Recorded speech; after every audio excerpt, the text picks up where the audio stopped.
Now, momentum. What is it?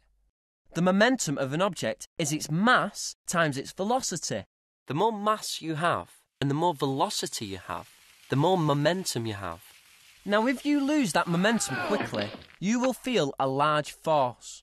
Lose momentum more gradually and you'll feel less force. There's another thing about momentum you need to know. When something explodes, its total momentum before is the same as its total momentum afterwards. And also in collisions and crashes. Let's look in more detail at the cannon. Total momentum before the gun fires is 0. Nothing is moving. After it fires, the cannonball is moving forwards. That's momentum in a forwards direction. The cannonball has small mass and large velocity. Momentum in the backwards direction will cancel this out. The cannon recoils backwards. It has large mass but small velocity. The two objects, cannon and cannonball, have equal momentum in opposite directions. They cancel out. That keeps the total momentum equal to 0, which is why we get recoil when guns fire, and how jet engines work, how rockets fly, and how balloons do their thing. Not that you're ever going to get to see all that at once, unless you go to a NASA-sponsored military-themed jet pilot birthday party. But you never know. The formula for momentum is P equals mv. P is momentum equals mass times velocity. A good example of momentum is every time you kick a ball in soccer.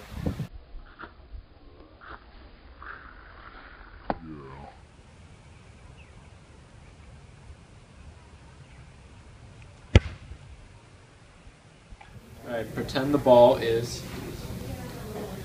5 grams and the velocity of the ball is 2 meters per second.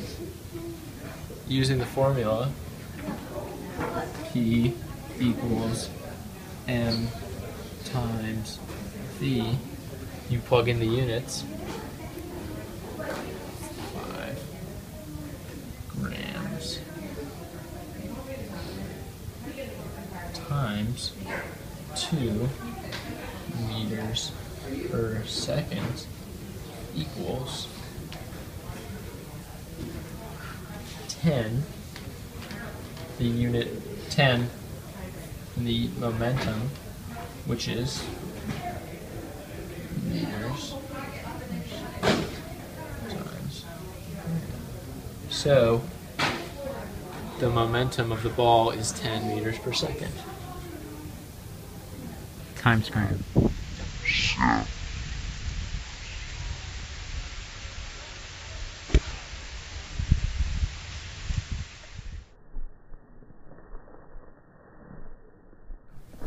So now let's pretend that we already have the momentum.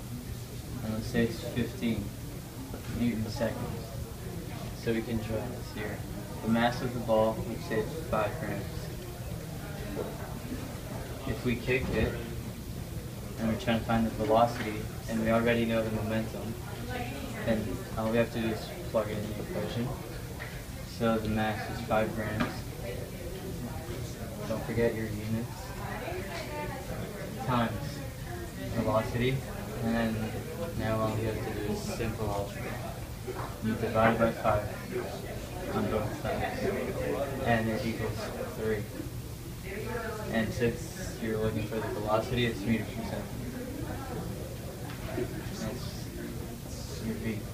And a good example of it is when you're playing soccer.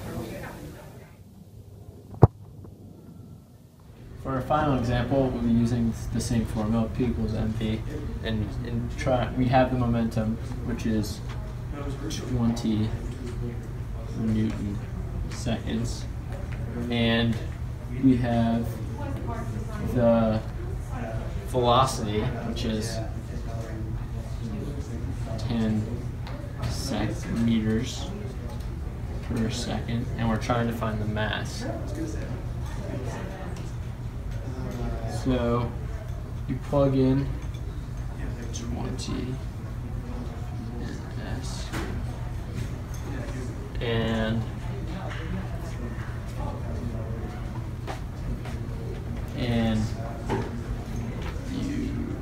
plug in the velocity, 10 meters per second.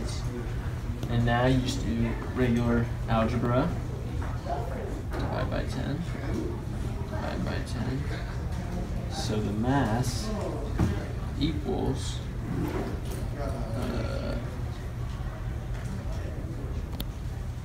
2 grams. All right.